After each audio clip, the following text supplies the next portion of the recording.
Assalamualaikum warahmatullahi wabarakatuh. Bagaimana anak-anak kabarnya? Alhamdulillah ya, masih sehat semua ya. Nah, anak-anak, hari ini kita akan belajar tentang bunyi ya.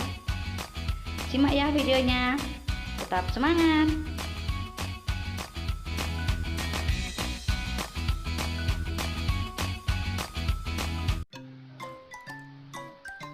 Nah, anak-anak, kita akan belajar tentang bunyi.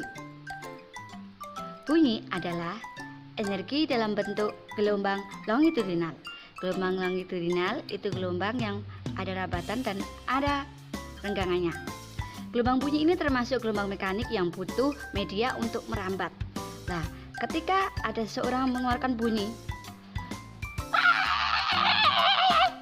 itu akan didengarkan oleh si penerima.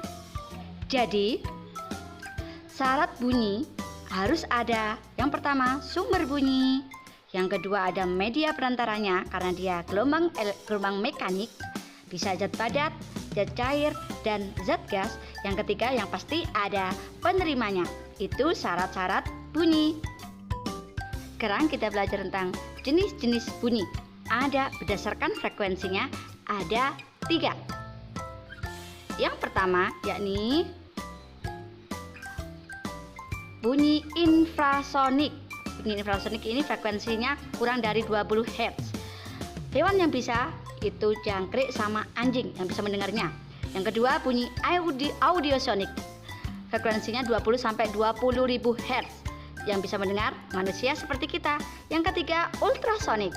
Bunyinya frekuensinya lebih dari 20 Hz yang bisa mendengar lumba-lumba. Next. Anak-anak, tahukah kalian? What? Semakin rapat suatu partikel zat, ternyata semakin cepat bunyi itu merambat. Masih ingat kan yang paling rapat apa? Iya benar, zat padat yang paling rapat, kemudian zat cair dan zat gas. Jadi, bunyi paling cepat merambat pada, iya betul, zat padat, kemudian zat cair dan zat gas. Next. Selanjutnya yakni cepat rambat bunyi, yakni jarak yang ditempuh dalam satuan waktu oleh bunyi. Nah, secara matematis V sama dengan S per T. Kalau seandainya tidak diketahui itu tapi diketahui panjang gelombang, V sama dengan lambda per T. Lambda panjang gelombang, T periode atau lambda kali F. F-nya frekuensi ya. Next. Langsung dicontoh di soal ya. Perhatikan ya anak-anak ya. Ini soal yang pertama. Lihat ya. Lihat kilat, terus 4 sekon kemudian lihat guntur. Nah, kecepatan bunyinya 340 meter per sekon. Ya, terus yang ditanyakan jarak pendengar. Nah, cara mengerjakannya seperti ini ya. Yang pertama yang diketahui apa tadi? Ya, waktunya 4 sekon, kemudian kecepatannya 340 meter per sekon. Yang ditanya tadi apa? Ya, jarak S. Nah, ingat ya, taruh di segitiga kalau masih bingung. S-nya kalian tutup, tinggal V dikali T. Ya betul, tinggal 340 dikali 4 sekon sama dengan 100.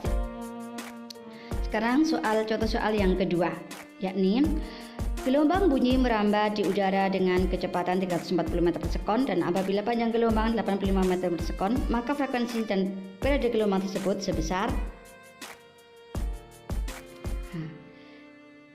Dari soal ini kita ketahui yang pertama yakni panjang gelombang, yang ini kecepatannya 340 meter per sekon dan panjang gelombang atau lambda 85 meter. Yang ditanya F dan T, frekuensi dan periode. Masukkan lagi ke segitiga istimewa. Nah, untuk mencari F, langsung saja F-nya ditutup. F sama dengan kecepatan dibagi lambda. Yang kedua untuk mencari periode. Periodenya ditutup, tinggal lambda per F untuk mencari periode. Nah, hasilnya seperti ini ya. Nah, masih ingat kan bagaimana hubungan antara periode dan frekuensi? Iya, tinggal sepernya. T sama dengan seper F. Nah, kita coba ya. T sama dengan seper F sama dengan 0,25 sama. Anak-anak, sekarang kita lanjutkan ya. Faktor-faktor yang mempengaruhi cepat rambat bunyi. Yang pertama yakni jenis medium perambatannya. Ya, tadi kan sudah dibahas tentang zat padat. Kenapa zat padat? Coba kalian perhatikan ini ya. Semakin rapat partikel zat tersebut, maka semakin cepat bunyi akan merambat. Ya, coba kalian perhatikan ini ya. Udara itu sudah zat gas, air dan lain-lain itu termasuk zat cair, dan tembaga dan besi zat padat. Ternyata lebih besar yang besinya yang termasuk zat padat. Jadi cepat rambat bunyi zat padat yang paling tinggi. Kemudian zat cair dan zat gas ya dari tabel ini. Next. Selanjutnya yakni faktor yang kedua yakni suhu medium perantara.